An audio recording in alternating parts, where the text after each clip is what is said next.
बिंदिया को चौथा महीना लग चुका था। शादी के बाद बिंदिया बहुत सालों बाद मां बनने वाली थी। बिंदिया बहुत खुश थी कि उसकी वो इच्छा पूरी हो गई जिसकी वो हमेशा भगवान से प्रार्थना करती थी। बिंदिया ने अपने आने वाले बच्चों के भविष्य के लिए बहुत से सपने संजोए हुए थे। उसका मन था कि वो अपने बच्चे के लिए सब कुछ करे, पर अचानक विनोद की नौकरी छूट गई। वो जिस कपड़े की दुकान पर काम करता था वो दुकान बंद हो गई। अब दूसरी जगह जब नौकरी लगी तो वो बहुत कम पैसों में लगी। कैसे गुजारा होगा माँ? 8,000 रुपए महीने की नौकरी लगी है, जिसमें से 4,000 घर का किराया चला जाएगा। ऊपर से बिजली पानी के 1,000 रुपए मकान मालिक और मांग रहा है। अभी बहुत खर्च है, कुछ समझ नहीं आ रहा सब कैसे होगा। बेटा चिंता मत कर, चिंता करने से तबीयत खराब होती है। जो होगा सब अच्छा होगा। अगर तू परेशान रहेगा तो बहू तेरे को देखकर और परेशान हो जाएगी। उसका इस हालत में परेशान होना ठीक नहीं। हाँ माँ, तुम ठीक कह रही हो। अब मैं बिंदिया के सामने ये सब बातें नहीं करूंगा। मैं बिंदिया के लिए कुछ खाने का ले आता हूं। कल वो मुझे रसमलाई बोल रही थी, उसका मीठा खाने का बहुत मन था। मैं आता हूं थोड़ी देर में। विनोद बाजार चला जाता है, पर उसे नहीं पता था कि बिंदिया उसकी और अपनी सास की बातें सुन चुकी है। विनोद उसके लिए बाजार से रसमलाई लेकर आता है। बिंदिया उसके चेहरे की परेशानी को देख रही थी, पर वो कुछ बोली नहीं। पहले वो कुछ न कुछ खाने के लिए मंगा लेती थी, पर अब उसने देखा कि विनोद परेशान है तो उसने अपने लिए कुछ पसंद का मंगवाना ही छोड़ दिया। ये बात विनोद समझ गया। बिंदिया, क्या बात है? पहले तो तुम मुझे कुछ ना कुछ अपनी पसंद का लाने के लिए बोल देती थी।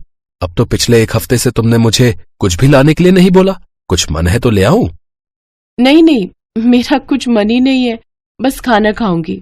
अच्छा, तो खाने के साथ कुछ ले आता हूं। अरे सुबह मुझे बोल रही थी कि कच्चे आम के पकौड़े खाने का मन है। एक काम कर, थोड़े से कच्चे आम ले आ, उनके पकौड़े बनाकर खा लेगी। नहीं माँ जी, क्यों खर्च करना। अरे कच्चे आम लाने में क्या ही खर्चा, मैं अभी लेकर आता हूं।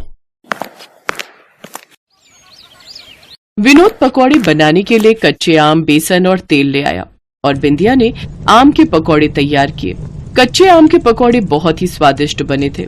अभी बिंदिया पकौड़े बना ही रही थी कि तभी विनोद का एक दोस्त बिरजू, जो बाजार में जूस का ठेला लगाता था, वो आ जाता है। बिंदिया उसके आगे भी आम के पकौड़े रखती है। अरे वाह भाभी, पकौड़े तो आपने बहुत ही लाजवाब बनाए हैं। मैंने तो आज तक ऐसे आम के पकौड़े कभी नहीं खाया।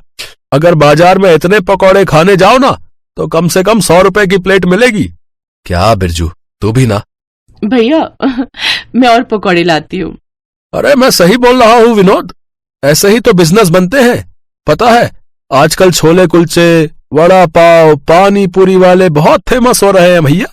अगर भाभी अपना आम के पकौड़े का ठेला लगा लेना बाजार में, सच कह रहा हूँ, रोजाना की अच्छी खासी कमाई हो जाएगी। हाँ आप सच कह रहे हो बिरजू भैया, अगर ऐसा हो जाए तो फिर तो मजा ही आ जाएगा। सुनो, इस नौकरी से तो तुम्हें इतनी कमाई भी नहीं होती है। पूरा महीना तुम मेहनत करते हो। एक बार कोशिश करके देखते हैं ना, क्या पता हमारे आम के पकौड़े का ठेला अच्छा चल जाए। कस्टमर की तू चिंता मत कर, मेरे ग्राहक जूस के बंधे हुए हैं, आराम से तेरे ठेले पर पकौड़े खाएंगे। अच्छा, वैसे कितना खर्चा आ जाएगा? थोड़ा तो पैसा तुझे लगाना पड़ेगा भाई, क्योंकि कोई भी व्यापार पैसा लगाए बिना नहीं शुरू होता। विनोद, बहू के हाथ के पकौड़े मुझे पता है बहुत बिकेंगे। तू और बहू एक बार ठेला शुरू करके तो देखो। विनोद सबकी बात मान लेता है और कुछ रुपए उधार पर ले लेता है। बिंदिया विनोद का पूरा साथ देती है और खूब बढ़िया आम के पकौड़े बनाती है। नई तरह के आम के पकौड़े खाने के लिए धीरे धीरे ग्राहक आने लगे। बिंदिया गरम गरम मसालेदार पकौड़े बनाती और विनोद उन्हें बेचने का काम करता। धीरे धीरे बाजार में बिंदिया के हाथों के बने आम के पकौड़े बहुत फेमस हो गए। विनोद को नौकरी से ज्यादा इस काम में मुनाफा होने लगा। मैंने कहा था ना, भाभी के हाथों के पकौड़े सबको बहुत पसंद आएंगे। हाँ, 1 महीने में ही रिजल्ट तेरे सामने है भैया। ये तो तू ठीक कह रहा है बिरजू। अगर तू उस दिन सलाह न देता तो आज मैं वही 8,000 की नौकरी कर रहा होता। अब कम से कम हमारे पास अच्छे पैसे जुड़ जाएंगे।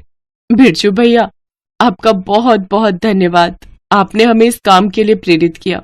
ये तो बहुत चिंता में रहते थे, अब सब कुछ ठीक हो गया। अभी बिरजू, विनोद और बिंदिया बात कर ही रहे थे कि तभी वहां एक बदमाश आ जाता है और सबके ठेले पर जाकर मुफ्त में खाने लगता है। लोग उसे मुफ्त में खिला रहे थे और वो खाकर बिना पैसे दिए जा रहा था। उस बदमाश ने बिंदिया और विनोद का ठेला देखा तो वहां भी आ गया। एक प्लेट पकौड़े दो, देखो तो सही तुम पकौड़े कैसे बना रहे हो। लगता है नया ठेला लगाया है। बिरजू, मेरे बारे में बताया या नहीं? ये रतन भाई है, बहुत सालों से यहाँ रह रहे हैं। बिरजू रतन के बारे में बताता जा रहा था और रतन पकौड़ों पर पकौड़े खाए जा रहा था। जब रतन ने सारे पकौड़े खा लिए तो वो ऐसे ही बिना पैसे दिए जाने लगा। आपने पैसे नहीं दिए रतन भाई? मैं किसी को पैसे नहीं देता, पूछ लो सारे दुकानदारों से, मैं मुफ्त में खाता हूँ। पर ये तो गलत बात है, पकौड़े बनाने में हमारे पैसे लगे हैं, आपका पैसा देना तो बनता है। ओह, समझा ले अपनी बीवी को, मेरे आगे ना बोले, नहीं तो यही ढेर कर दूंगा, बच्चे समेत ऊपर पहुंच जाएगी। बदमाश रतन ने जैसे ही ये शब्द बोले, विनोद को गुस्सा आ गया। उसने ठेले के पास पड़ा डंडा उठाया और दे धड़ाधड़ रतन की पिटाई करनी शुरू कर दी। रतन के कुछ साथी जो दूसरे ठेले पर कुछ खा रहे थे वो उसे बचाने के लिए आए, पर विनोद ने उन्हें भी खूब पीटा। कुछ देर बाद वो सब ढेर हो गए और पुलिस उन्हें पकड़ कर ले गई। क्या बात है विनोद, तू तो बड़ा बहादुर है यार। तेरी बहादुरी देखकर तो आज हम सब में भी हिम्मत आ गई। आज तेरी वजह से ही हमें रतन जैसे बदमाश से छुटकारा मिला है। मैंने जो किया सही किया, हम क्यों किसी के अत्याचार सहे और डर कर रहे? नहीं, हम कायर नहीं है। और उसने मेरी बिंदिया को गलत बोला, जो मैं कभी बर्दाश्त नहीं कर सकता था। बिंदिया के चेहरे पर खुशी थी कि उसे विनोद जैसा पति मिला। बाजार में सब लोग विनोद और बिंदिया की बहुत तारीफ करते हैं और एक बार फिर से बिंदिया ठेले पर आम के पकौड़े बनाना शुरू कर देती है। पर अब उनके और आसपास के दुकानदारों के किसी के मन में अब कोई डर नहीं था, क्योंकि बदमाश रतन को सजा हो गई थी। कुछ महीनों बाद बिंदिया की डिलीवरी होती है और वो एक प्यारे से बेटे को जन्म देती है। पर आज उसके और विनोद के पास इतने पैसे थे कि वो अपने बच्चे की परवरिश बहुत अच्छे से कर सकते थे।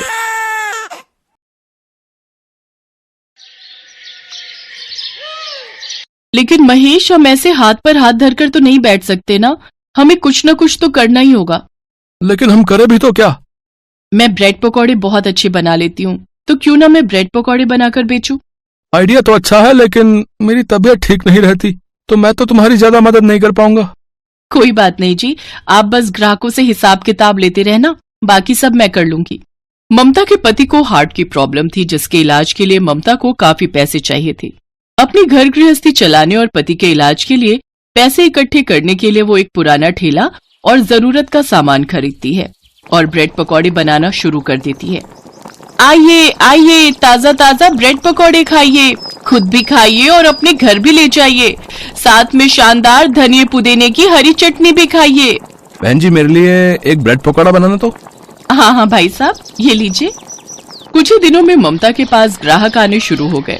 अब उसके सामान का खर्चा निकल जाता था, साथ ही कुछ पैसे भी बच जाते थे, जिससे उसका घर खर्च चल जाता था। लेकिन वो इतने अच्छे पैसे भी नहीं कमा पा रही थी कि वो कुछ बचत कर सके और अपने पति का सही से इलाज करवा सके। ऐसे ही कुछ दिन बीते। एक रोज ममता चटनी बनाने के लिए खेत में से हरा धनिया, पुदीना और हरी मिर्च तोड़ने जाती है, लेकिन उस दिन धनिया खेत में ज्यादा था नहीं। तभी उसकी नजर उसके साथ उग रहे कुछ हरे पत्तों पर जाती है। अरे, आज तो धनिया बहुत कम है, ऐसा करती हूँ इस धनिया और पुदीने के साथ इन पत्तों को ही पीस देती हूँ। कुछ देर बाद वो ठेले पर आती है। ममता कहाँ रह गई थी? जल्दी से चटनी बना दो, ग्राहक आते ही होंगे। ममता जल्दी जल्दी चटनी सिलबट्टे पर पीसकर तैयार कर लेती है, लेकिन उस दिन उस चटनी का स्वाद कुछ अलग ही था, जिसे खाकर सभी ग्राहक खुश हो गए। वाह भाभी, क्या चटनी बनाई है! ऐसी चटनी के साथ तो मैं 4 ब्रेड पकौड़े और खा जाऊं। मेरे लिए और बना दो। हाँ, मुझे भी और देना, ऐसी स्वादिष्ट चटनी तो मैंने आज तक नहीं खाई। उस दिन के बाद से ममता का काम बहुत अच्छा चलने लगा, उसकी खूब कमाई होने लगी। लोग उससे चटनी के साथ साथ 4-4 ब्रेड पकौड़े एक साथ खा जाते।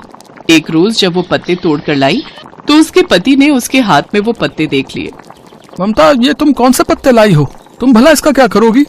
आज इन्हीं की वजह से तो हमारा काम इतना अच्छा चल रहा है। जब से ये पत्ते मैंने चटनी में डालने शुरू किए हैं, तभी से हमारी काम में बरकत हुई है, और इसलिए जो ग्राहक एक बार मेरे पास आता है वो रोज यहाँ जरूर आता है। तुम जानती भी हो ये भांग के पत्ते हैं, और शायद उन सबको इसके नशे की लत लग गई है, इसलिए वो रोज तुम्हारे ठेले पर आते हैं। क्या? भांग के पत्ते? हे भगवान, लेकिन इनकी वजह से हमारा काम इतना अच्छा चल रहा है। अगर मैंने ये पत्ते डालना बंद कर दिए तो ग्राहक भी आने कम हो जाएंगे। मैं तो कहती हूँ जी, जो जैसा चल रहा है चलने दो। लेकिन अगर किसी को कुछ हो गया तो? किसी को कुछ नहीं होगा, आज तक नहीं हुआ तो आज क्या होगा। बस आप भी अपना मुंह बंद रखिए। एक रोज एक लड़का विनीत उसके ठेले पर आया और ममता से कहने लगा, भाभी, कल दूसरे शहर से मेरे कुछ दोस्त यहाँ आ रहे हैं। मैंने उनसे आपके ब्रेड पकौड़े और स्वादिष्ट चटनी की खूब तारीफ की है। आप कल 8 लोगों के लिए 3-3 के हिसाब से ब्रेड पकौड़े और चटनी बना देना, ठीक है? हाँ हाँ, आप चिंता मत कीजिए, सब हो जाएगा।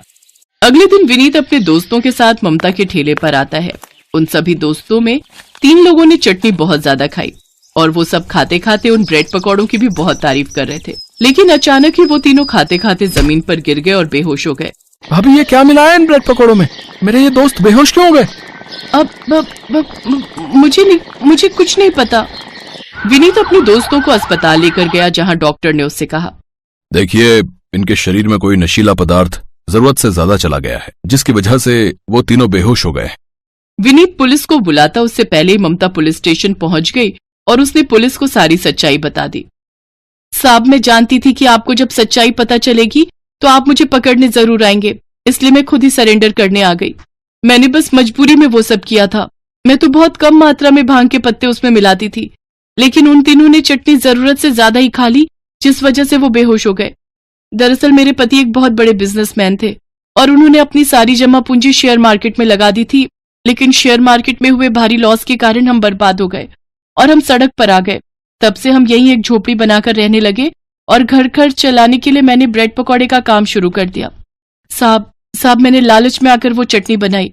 हालांकि मेरा इरादा किसी को नुकसान पहुंचाने का नहीं था, लेकिन मैं जानती हूँ मुझसे गलती हुई है, तो आप मुझे सजा दे सकते हैं। अगर आप चाहती तो भाग भी सकती थी, लेकिन आपने ऐसा नहीं किया। इसलिए आपकी मजबूरी को देखते हुए मैं खुद जज साहब से आपको कम से कम सजा देने की दरखास्त करूंगा। ममता को केवल 3 महीने की जेल और 1000 के जुर्माने की सजा होती है। जेल से छूटने के बाद एक एनजीओ वाले आकर ममता की मदद करते हैं, जिसके लिए वो उसे 10 लाख रुपए देते हैं। ममता उन पैसों से अपने पति का इलाज करवाती है, जिससे वो पूरी तरह ठीक हो जाता है। साथ ही वो अपने ब्रेड पकौड़े के काम को बड़ी ही ईमानदारी से चलाती है और उसमें किसी भी नशीले पदार्थ का इस्तेमाल नहीं करती। ग्राहकों की भीड़ अब फिर से उसके ठेले पर लगनी शुरू हो जाती है और उसका काम अच्छा चलने लग जाता है।